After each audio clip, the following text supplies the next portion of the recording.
All right, why don't we get going just in the interest of time? Hey everyone, thank you for joining us. I'm Arun Penmetsa, one of the partners at Storm Ventures, and I'm very excited today to have Rishi Mallik with me here. Rishi heads growth at Workato and has been instrumental in helping the company scale and leading a lot of initiatives, including how they have been adopting AI and what their overall strategy has been. So we'll talk through some of that today. Please feel free to leave questions in the chat, and I'll try to get to them towards the end of the conversation. With that, Rishi, thank you again for joining us. And yeah, let's get started. Maybe we can start with a sort of a quick background about yourself and Ricardo. Sure. Arun, thank you so much for having me. It's a topic that's sort of near and dear to my heart, and I appreciate you having me go through this journey of kind of putting together the story. It was interesting in terms of putting together this presentation, just looking back on the last couple of years and how much and how rapidly things have changed, and going through our journey in terms of how we've adopted a lot of, AI agentic internally. So today that's sort of the theme of the presentation.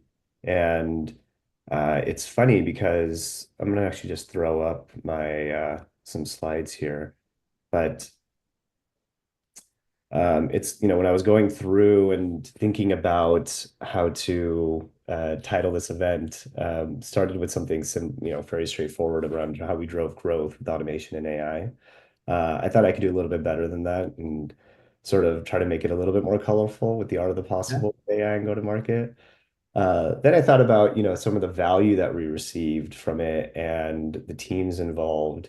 And another thing that kind of came to mind was actually leveraging sort of ops as a revenue generating function. That's actually one of the positive externalities that came out of it from our go-to-market team. And then I said, oh, what the heck? Let me actually leverage AI to see what it would title this presentation. And this is what they came up with. So much better than I could, but double O AI, your license to automate and grow. Yeah. Um, but in any case, Arun, thank you for having me on. Chief Growth Officer at Workato. My story, just in general, I'm one of those rare beasts that started more so in the B2C space and moved into the B2B space. Started at companies like Cool Iris, Mozilla, and later started part of the founding team of a company called Quick, which was in the mobile space. We created the first mobile video chat application here in the US. Quick was acquired by Skype. Skype was acquired by Microsoft. And then after landing at the mothership, and ended up doing venture for a few years, and then joined on with Workato back in 2018 to lead and create sort of the growth function back then. And now growth for us includes all things demand gen, all of our marketing pipeline and revenue channels, as well as some of our PLG initiatives. And so excited to talk about our journey with AI. Um, so in terms, just a little bit about Workato, for those of you that don't know, Workato is sort of the leading iPaaS platform in regards to integrating and orchestrating workflows across the org. And this is just a little bit of sort of what the product actually looks like in action. So as you can see, workflows that go across multiple applications, sort of in this trigger and action format, being able to take data from one application to multiple applications, to people at the right place at the right time to take action. Obviously, something like this in conjunction with AI and agentic becomes really powerful inside the enterprise. And so some of the ways that we've actually leveraged AI recently, obviously rely on we use a lot of our tooling, but there's other tools potentially that you can use out there. And today I want to cover more about the concepts of how we got there. And if you have any questions about Workato later, happy to answer them. But in terms of how we got our story with leveraging AI on the go-to-market side is what we didn't do, is there's a lot of noise out there. And the feeling is very reminiscent of, for those of you that remember this graphic on the left, this is Scott Brinker's MarTech landscape. I think back in 2019 it was 5,000. Now I think it's something close to like the MarTech 9,000.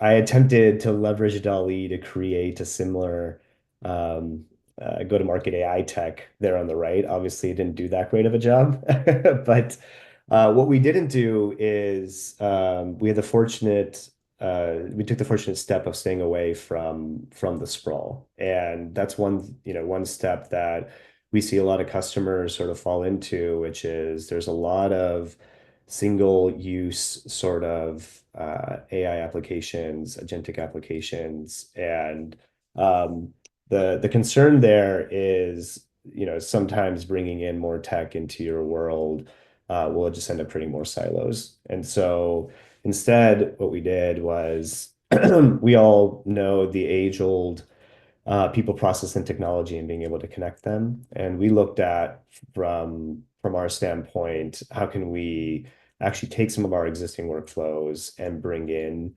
AI first to what we're already doing, and then leveraging that to create potential new use cases moving forward. Um, the three things that were core, and some of these may seem obvious, but the three things that were core to actually get us in the muscle memory of thinking AI first was one, obviously access, encouraging the team to use it both in their personal and professional lives, getting them access to it, encouraging them to leverage things like co-pilots, really flexing that muscle. I think we're kind of getting to that point where, most teams are now, or most folks on the team are now leveraging this in their personal lives. And so this part of it, part of the journey is kind of solving itself. And then the next step was to look at our existing workflows and then how we can augment. And so what I'm going to go through is some existing workflows that we already had running, and then how we actually augmented that in AI, and then how we leverage that to come up with sort of some new ideas. That last point there, though, is is really important, which is actually giving space to the team to actually experiment. And one of the things that we took a book or a page out of Google's book in regards to their sort of 20% time, and that has been incredibly, incredibly powerful in this regard on the go-to-market teams, which is encouraging giving them the time and space to actually play around with these tools and experiment with them. Um, it's one of the things where it's difficult to sort of drive the car while building it at the same time, and that analogy really applies here. Um, so I wanted to just jump into some areas where we brought in this philosophy for us that was most impactful. So first, on the inbound side of the house, um, the problem that we were having, and a lot of folks have this problem, which is, how do you get back to your inbound leads as quickly as possible and as effectively as possible? And we sort of set a benchmark for ourselves that we wanted to get back to our what are, potentially our highest intent leads as quickly as possible with relevant information. We're top of mind for them when they're visiting the website. And there's this Harvard Business Review that talks about they did a study in terms of the value of getting back to inbound leads. And once you are no longer top of mind for the folks after 10 minutes, the amount of meetings that you can actually draw from there just goes down. And it makes sense, right? If I'm thinking about a technology, if I'm researching a technology and I show interest or intent, 10 minutes later, I'm going to jump in the next meeting and I'm going to lose that focus. And so to do that, the things that we were running into was that the data for the SDR team was sitting in a number of different places. Second is to action that data was taking time. And third was, so we actually put together, a what we ended up doing was we actually decided to, first off, we simplified our form. Second is when we actually collected that information, we were doing sort of real-time enrichment. So if this was a target account, I know it's a busy slide. if this was a target account, we went ahead and went straight to scheduling to allow the user to actually schedule in an account that we wanted to talk to. And then if not, we actually grabbed their phone number and brought all of this information from enrichment, any deal information from the past, any support information from the past, as well as any information that was sitting in Marketo to Slack to our SDRs to take action on, and we would send it out. So this actually doesn't currently involve automate or AI. This is just what we did to sort of automate that workflow. We then took that one step further and brought AI into the mix. And what that looked like for us was the automation piece, which was the form fill, enrichment, and taking that to the CRM. But then we actually leveraged AI where we saw a lot of time that the SDRs were spending was actually qualifying. And so even from heuristics of the lead before actually speaking with them, we had some internal rules that the SDRs were looking at in terms of title, in terms of the vertical the company was in, company size, what they were sharing that they wanted to do with us. And so we leveraged AI to do some of that fitting for us automatically.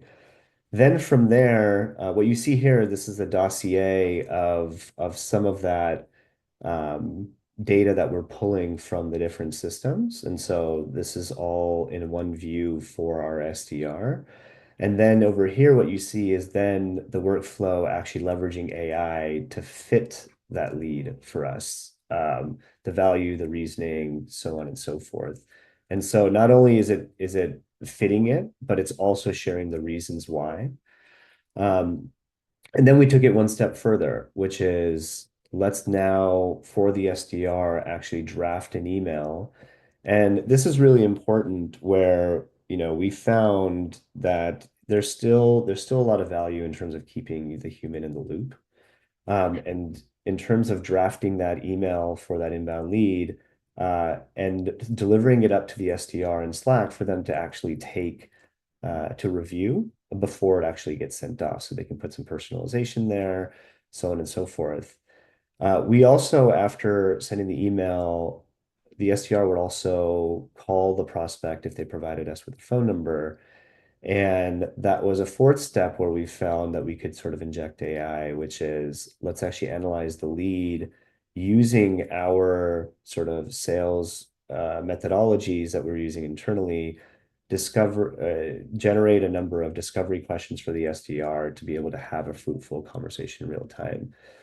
So again, looking at where we were actually where we had our problem, how we leveraged automation to solve that problem, and then where we could actually inject AI to really have an impact.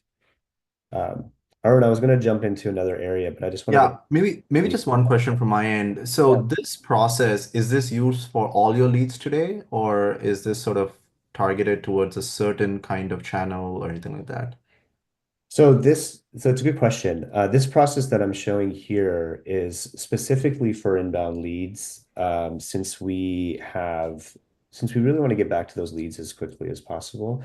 Now Right. we use well, the way that we've actually built out these workflows is that all of these are sort of independent workflows. So the fitting workflow is independent, the sequencing workflow is independent, but they actually talk to each other, and we obviously have the lucky good fortune of being able to use our tool to do that. Because we've built it as independent parts, we can leverage certain versions of this for certain leads. So, for example, um, when we have leads that may come post an event and we collect a number of leads, we actually apply this fitting workflow on those leads, for example. So we can use bits and pieces of there for different types of leads, but we have this cohesive unit for the inbound side of Yeah. it. And how did you guys decide on which model to use, or are there certain external tools that you leverage to build this out?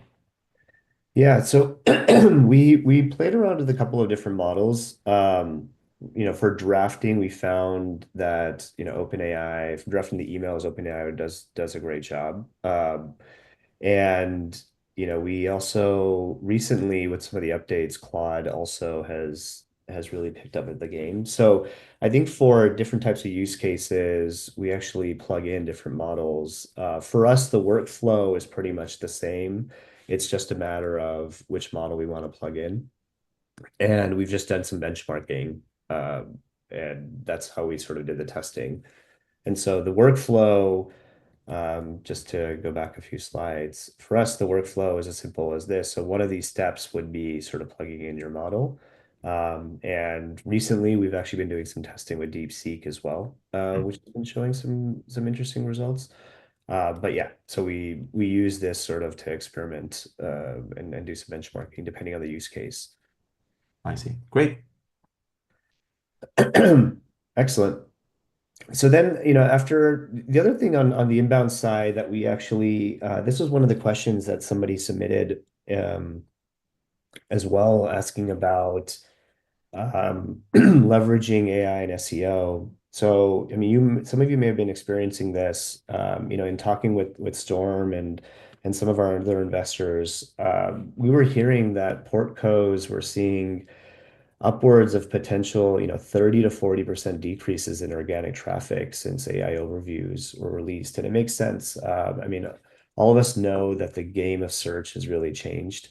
Um, and which is exciting, for marketers. I think it's the first time in a decade where that's actually been the case.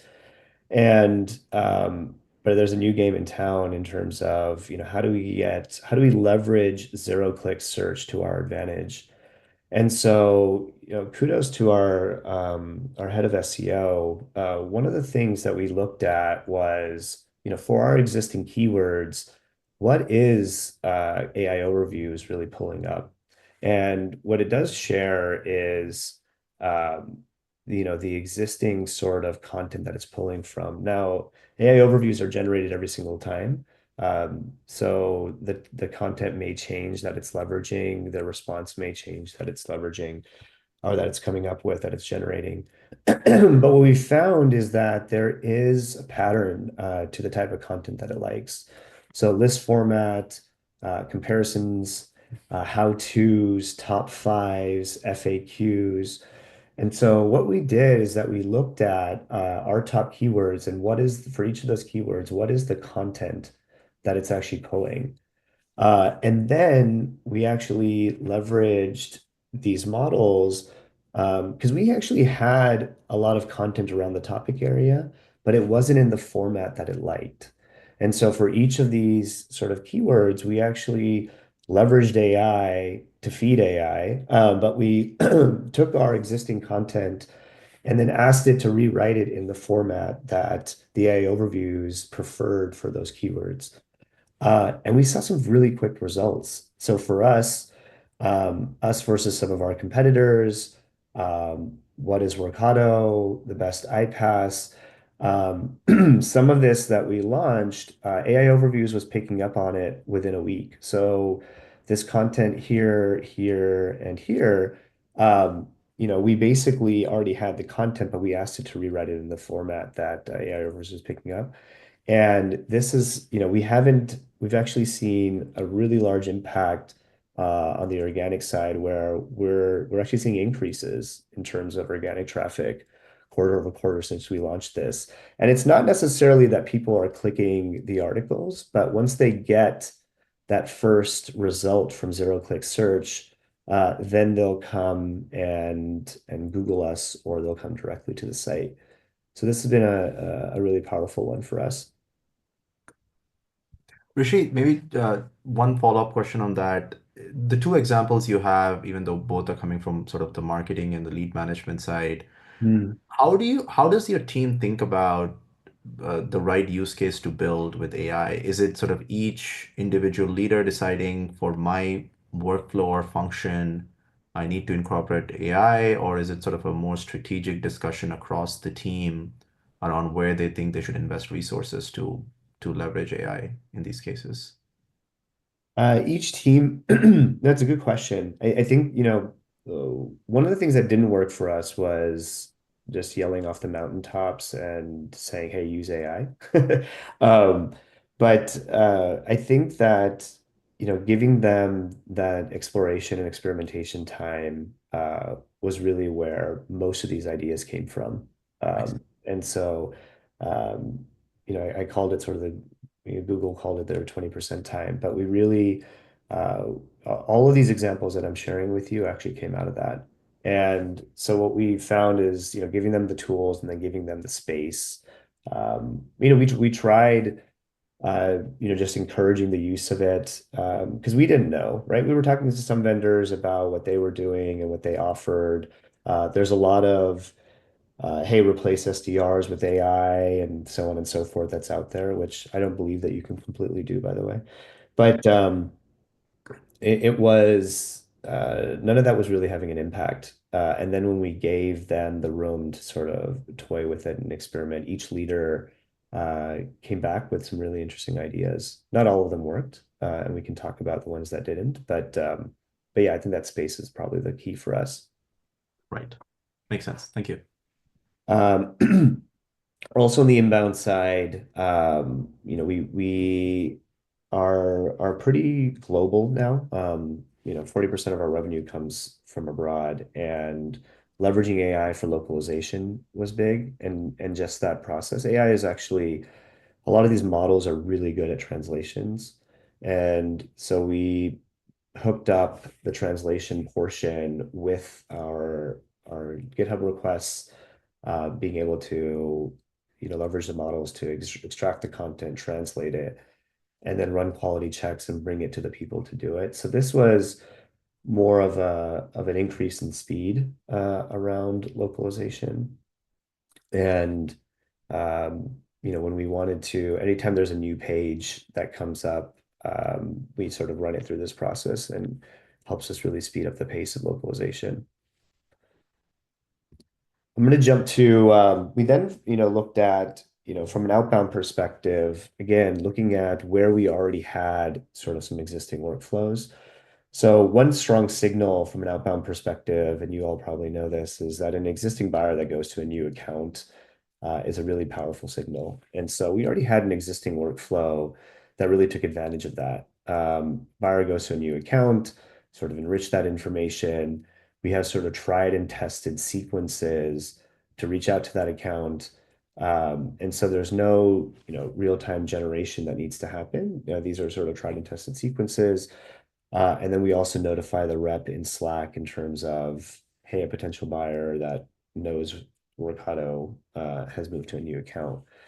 We then, really thought about how else can we leverage different signals to do this. And so we looked at both first-party signals and third-party signals to take on, to really expand the reach of how we can automate the outbound process. And what we found is that a lot of work goes into that first step of the process, which is if we looked at our most powerful signals. So for example, if somebody changes a job, somebody comes to our demo request page, but then drops off, somebody comes to our pricing page and drops off.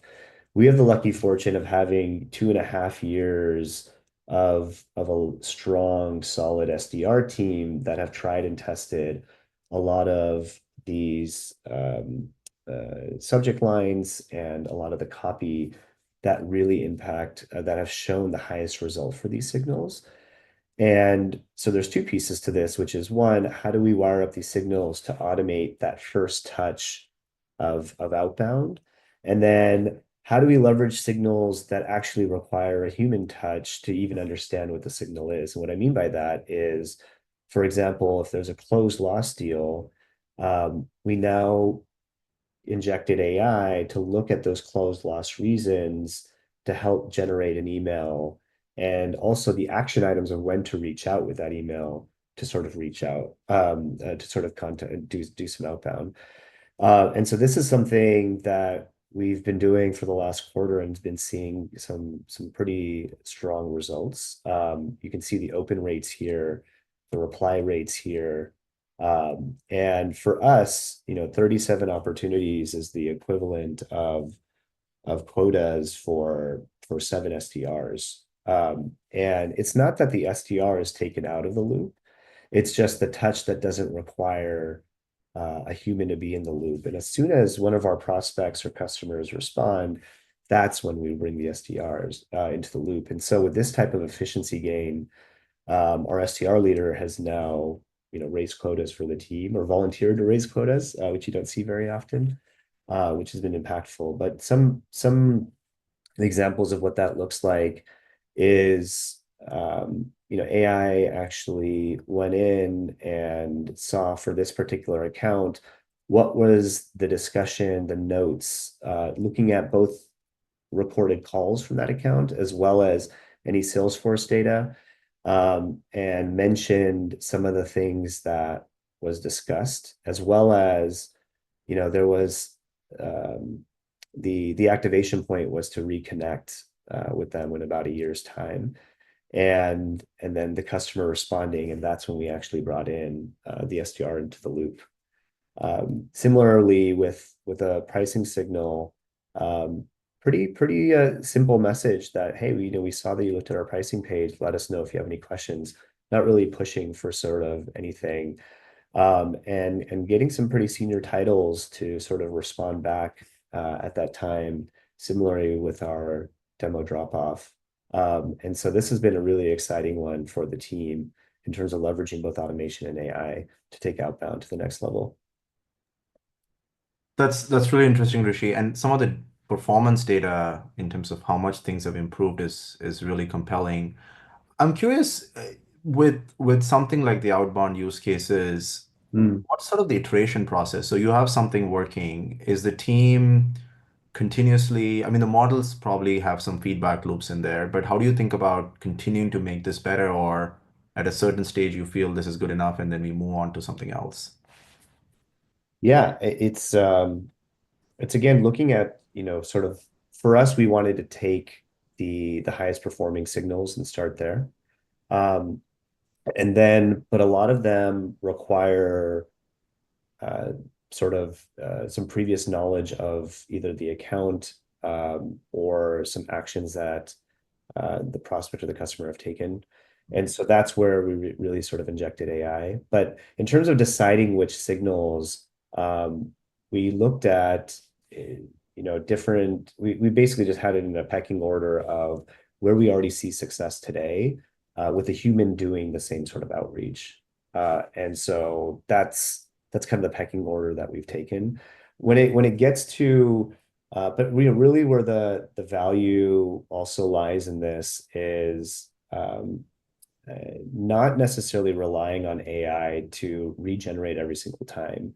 For certain signals, we know, for certain signals, for example, when a customer changes a job, what subject line is going to be opened. And so there's no need to necessarily rewrite that subject line every single time. Similarly with the copy in the email itself, 80% of it is actually the same for that signal, and then actually leveraging variables to customize only a portion of it. Um, and so I think a lot of it is looking at what we do manually today, and then that's working, and then taking that to the next level with both automation and AI. Great. Want to talk a little bit about how we took a similar process with sales. One of the things that our sales folks were getting bogged down with, we all know this, is keeping Salesforce up to date.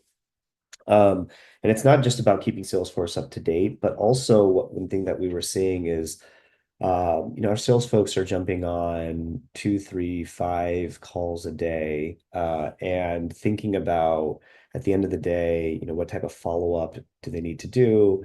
And when we actually looked into the process with the sales leaders, we saw that it was taking almost a couple of days sometimes for folks to get back to some of the customers and prospects that they talked to, if at all. We had many cases where there were no follow-ups happening at all, and it was just sort of too much on their plate. And so again, leveraging these tools to both make the job easier, but actually ensure that it's happening, and having that diligence to ensure that the follow-up is happening every single time. The other thing too is, bad data in, bad data out with Salesforce data. And how can we actually leverage these tools to see what activity is happening in all the emails that are going out, the activity that's happening in the calls themselves, any activity at all, to really inform and ensure what's actually being entered into our Salesforce instance is correct. And so we took this process and then augmented it with both automation and AI to do a few things. So first off, after the first call, for example, taking the transcript and doing two things. One, drafting a follow-up email for the rep, not necessarily sending it, but drafting it and bringing it and surfacing it up to the rep after the call for them to review. The second thing that we did is actually asking the models questions about what was talked about in the call, as well as any email exchanges that have happened, um, any support requests that have been submitted from that account, and asking it those questions that specifically map to our Salesforce fields. And so both of that, the email follow-up as well as what is going to be entered into the Salesforce field, is brought up to the rep for them to just review. And so for them now, that process of going in and typing in all of their notes and typing up that email had just been significantly reduced. And so it was not just the time savings for the rep, but it was also the efficacy of powerful follow-up and then accuracy of notes in Salesforce. And so a little bit about what this looks like is here's an example of a new call that had just happened. The transcript is here and a summary of the notes as well as next steps. And if you keep scrolling down, there's other fields that our Salesforce instance actually would normally ask the rep, and AI has already filled this in. And so now a rep can go in there and simply make tweaks before it actually gets submitted into Salesforce. Again, this is surfaced up in Slack. Similarly, with the follow-up email for that same call, that would be drafted, and the rep can actually change, the type of email, the tone of it. They can add recipients as well, and keeping them in the loop at the same time, but again, taking out the manual process involved with it. So, Arun, I know I've been talking, just wanted to see if there was any questions or comments. No, no, this is great. Keep going. And then again, taking that to the next level, we also created an agent that not only looking at for first calls, but as you're in the middle of a deal, further along in the deal cycle, how can we actually leverage the agent to give folks real-time answers to their accounts, any questions that their accounts are having on a call, or as they're actually reaching back out to them. And so what this is doing is that the agent is actually looking at both our internal knowledge base as well as any notes in the account, any support requests in the account for a rep to basically ask anything about that account. So it's really that true sort of account 360, customer 360, and we created this as an agent within Slack. It also, you can ask it to draft an email, and we augmented that recently, and sort of polling sales and CSMs in terms of what else is sort of time consuming in their process, QBR decks. And so one of the things that we looked at is we know what an account is doing with the platform. We also know what the account is not doing in the platform. And we actually created sort of a slide deck that does sort of a white spacing exercise of what the account is doing today, what they could be doing, or what accounts like them, our customers like them are doing. And it generates sort of a QBR deck on the fly. Other things as well in terms of consumption and things of that sort, usage data. And this has been, highly, highly reviewed by our go-to-market teams as a huge time saver.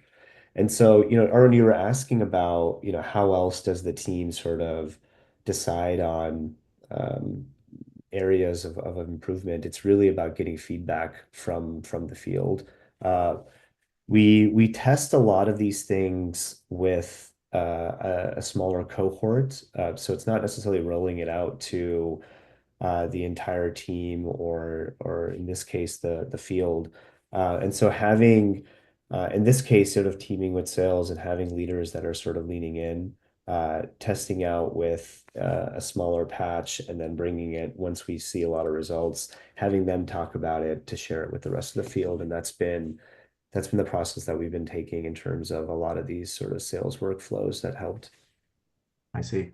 Um, Maybe a slightly different question. It can be about sales or any other topic. What sort of didn't work or areas that you thought you could use AI, or maybe just best practices on for teams to be careful about when they think about deploying this on things like this? There's a lot of hallucination that's out there. And I think, a lot of folks, in terms of generating content, in terms of generating ads, in terms of leveraging AI to draft and send, without keeping the human in the loop, it's still problematic, and it's getting better. I think the biggest thing though is, these accounts they're important accounts, and as soon as anyone picks up on either the email's been automated or not, a human hasn't generated it, or you burn, one lead. There's so much at stake there, and I think that was sort of the biggest learning for us is how do we keep the human in the loop, and have that augment them. So it may sound cliche, but that's probably where we've tripped the most in terms of leveraging AI is trying to have it do everything. And I think that where we've seen the most impact is actually honing it down on areas where we know that it can't fail and it can't hallucinate. There is something to be said about, how can it make itself better. And we're experimenting with some of those things where it's okay, can we give it real-time feedback so that, it generates better the next time? But we're still keeping human in the loop even for that. Yeah, And it's, one lost customer, one lost lead is going to be too much of an impact. great. Yeah. Um, just one last one, and happy to open up for questions. Is how we leveraged it for campaigns. We this is the first step was actually automating campaigns. So for us, teams across the globe are launching campaigns. We use Marketo internally.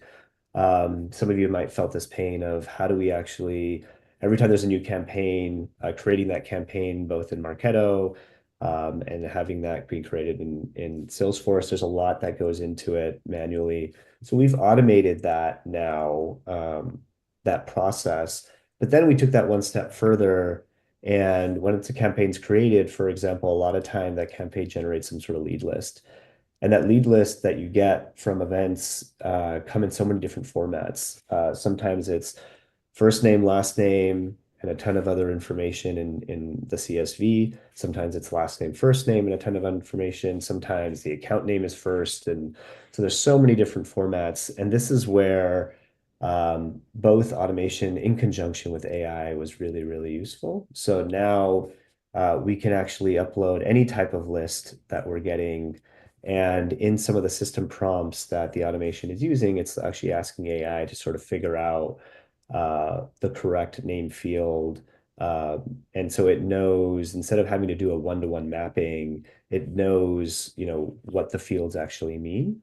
And then it's actually able to leverage our automation to go and enrich that lead list.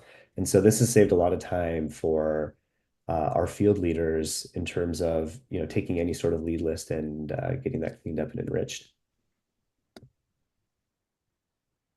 And that's it for me. I know that was sort of rapid fire, Arun, of different parts of the org, but it's been a journey for us, and we've seen huge lists. There's not necessarily sort of one theme that applies here, but I think that giving the team a lot of space and for that sort of rapid experimentation, and then having a tool that the cool thing for us is that all of these workflows that um, don't necessarily have a similar theme. We don't have a separate app to manage for each of them or a separate system to manage for each of them, whether it's for how we're doing inbound versus how we're doing outbound, leveraging AI versus how we're ingesting and enriching leads with AI. All of those things, that was something that we wanted to stay away from because it's a lot of reminiscent of what happened with the MarTech boom. And so that's been a good way for us to avoid the silos along the way.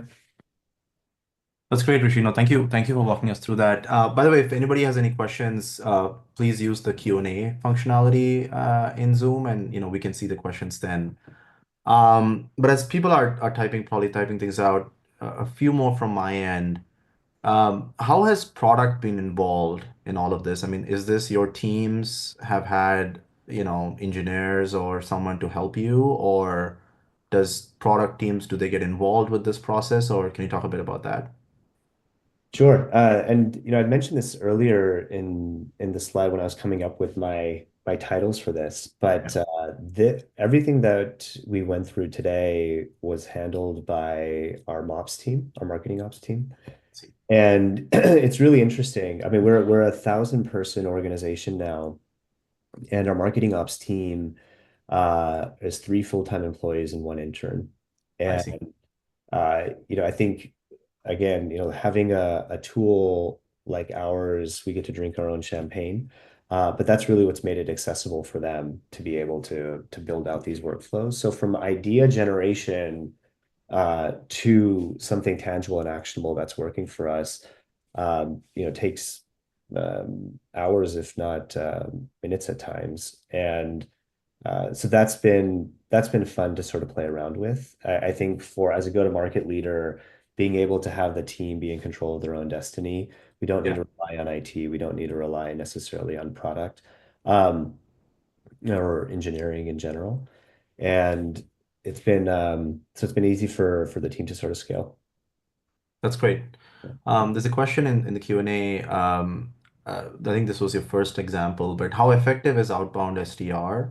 And then how much work is done on a lead before the SDR picks it up? I'm not sure if the question is how effective is outbound SDRs in general, or specifically this workflow. But Well, I think I'm assuming it's tied to your once you have deployed some of the AI uh, tooling, yeah, how effective has it been? it's been incredibly effective for us. One of the things, there's a lot of I feel like every couple of quarters, there'll be an article that comes out that says that outbound is dead. And it's one of the things that I think the reason that we found that outbound where it works the best is we don't call it cold outbound anymore. We call it warm outbound.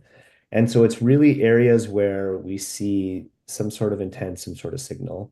So whether that account is showing intent off of our site, whether it's they attended an event, whether it's there's some action there that's indicating to us that there's some relevance. And so I think that's where, in general, outbound, I feel like is not dead. Is that, the best type of outbound, I have the lucky fortune or misfortune of being the second largest buyer of technology inside of our company. Our CIO is where a lot of the tech comes in, and then I also, in terms of building out our marketing stack. And so I get to see the buy side of the equation pretty often. And but outbound that is incredibly relevant is sometimes it's them doing a favor to me. It feels like a favor, right? If they're informing me of if they've done enough research to figure out something that I am doing that they know that they would be helpful with, if they know that potentially, something that a peer or a competitor is doing that might be relevant to me, it feels like a favor. And that's the test for the team, which is how do we leverage these signals for it to feel like we're offering something to them that they wouldn't normally know about. And so warm outbound is what we call it. And so those signals, though, have been what we've sort of automated with AI, the most powerful ones. I see. So a fair bit of work is done before somebody picks up the phone and calls someone, it sounds like. Fair bit of work was done before. And so some of those things that I showed on the inbound side still apply on the outbound side, which Yeah. is how do I pull in data from, for example, a rep might usually go into LinkedIn, they might go into Salesforce to pull any existing activity. They might look at product usage data if it's an existing customer. How can we bring that to the sales rep or the SDR, which I mean saves them a lot of time. Yeah, that makes sense. And sort of tied to that, do you use account-based marketing anywhere, or and is AI kind of being used there as well? We do. For on the upper end of commercial and in our enterprise is really where we start doing a lot more of that one to few, one-to-one approach. And AI, we're testing AI there in terms of, how can we pull relevant information about the account, and how can it's actually drafting potential sort of ad ideas for in-flight deals. And so I think that um, right now we've had sort of, I would say, mediocre success there. Sometimes again, there's a lot of hallucinations still there in terms of drafting. So but yeah, so I think that, that experimentation is really, really important. Great. Yeah. Yeah. No, I agree. The hallucinations are a big risk. And as you mentioned, that's why having the human in the loop is important. Yeah. Um, I don't see any other questions. Any other final thoughts, as I'm sure companies are at different stages in adopting and using AI, both for internal and external use cases. So anything to conclude with? Yeah, I think the biggest thing is that there's a lot of noise out there, and it's easy to feel overwhelmed. I think a lot of it is actually getting back to the basics. We're leveraging AI to really be diligent about things that we know already works. So a lot of it is getting back to the basics around being diligent and also saving time for the team. And then the third area is, identifying patterns and trends that a human wouldn't be able to do at scale. So, going through a number of calls and being able to identify trends, being able to go through all of an account history and account data. A Yeah. human could do it, it would just take them a long time. Right. And I think that it's it's tough not to feel the FOMO of that new shiny object. But a lot of it is about getting back to the basics and really amplifying the things that we know that already work. That's great. Well, thank you so much for your time today, Rishi. I thought it was really interesting, and you walked through a number of cases that I think are relevant for most companies. So I appreciate it, and good luck as you guys continue this journey. Thank you. Thank you for having me on. Or All right, take care. Thanks everyone for joining. Bye.